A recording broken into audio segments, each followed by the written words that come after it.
آج کے ساتھ ساتھ ایک اور نماز وسعت الرزق.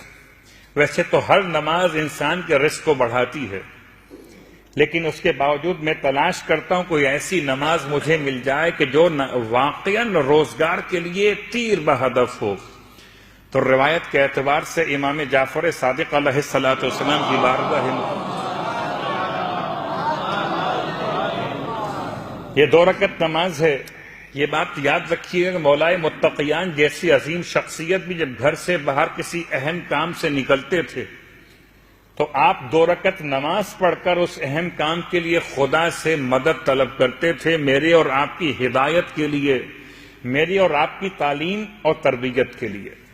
اور قرآن مجید بھی مجھ سے بھی کہتا ہے اور آپ سے بھی کہتا ہے وَاسْتَعِینُوا بِالصَّبْرِ وَالصَّلَاةِ، اپنے کاموں میں مدد طلب کرو نماز سے بھی اور روزے سے بھی.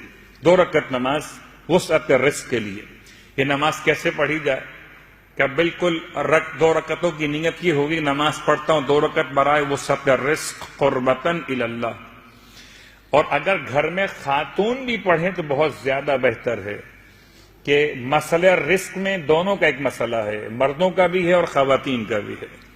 کبھی ہو سکتا ہے نصیب خواتین کا ہو، کبھی ہو سکتا ہے نصیب مردوں کا ہو. 2 رکعت نماز ہے، مشکل نماز نہیں ہے. اگر میں آپ سے ویسے ہی کہوں آپ کو دل رکھنے کے لیے کہ مجھے اپنا سی وی بھیج دیجیے گا، تو آپ ڈھونڈ ڈھانڈ کر جہاں کہیں نیٹ مل رہا ہو آپ جاتے ہیں اور مجھے اپنا سی وی میل کرتے ہیں، چاہے میں اس پر عمل کروں آپ کے لیے نہ کروں.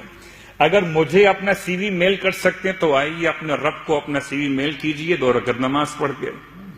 اور پھر خدا تو ایسا مہربان خدا ہے کہ سارے لوگ ساتھ چھوڑ دیں تو یہ ہو سکتا ہے کہ چھوڑ دیں، مگر ایک ہی ذات وہ ہے جو انسان کا ساتھ کبھی نہیں چھوڑتی، اور اسے ہی تو خدا کہتے ہیں.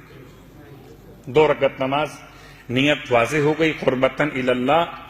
رکعت اول میں الحمد کے بعد 3 مرتبہ سورہ انا اعطیناک الکوثر. اتنا آسان طریقہ ہے کہ مشکل نہیں ہے. انسان ہم جتنے بیٹھے ہوئے ہیں کوئی اور سورہ یاد ہو کہ نہ ہو مگر سورہ کوثر تو یاد ہوتی. رکعت دوم میں ذرا سا مشکل ہے، وہ 2 سورے ہیں، سورہ قل اعوذ برب الناس اور سورہ قل اعوذ برب الفلق.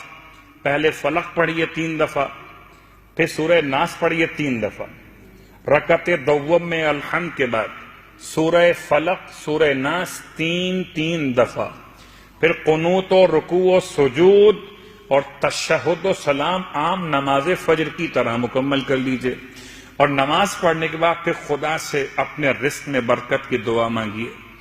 اور جب کبھی دعا مانگیے تو یاد رکھیے اللہ کے رسول کی ماں کا واسطہ دے کر دعا مانگیے، اس لیے کہ جب کسی کی ماں کا واسطہ دیا جائے کائنات میں کچھ بھی نہ ہوتا اگر ختمیہ مرتبت کی ذات نہ ہوتی.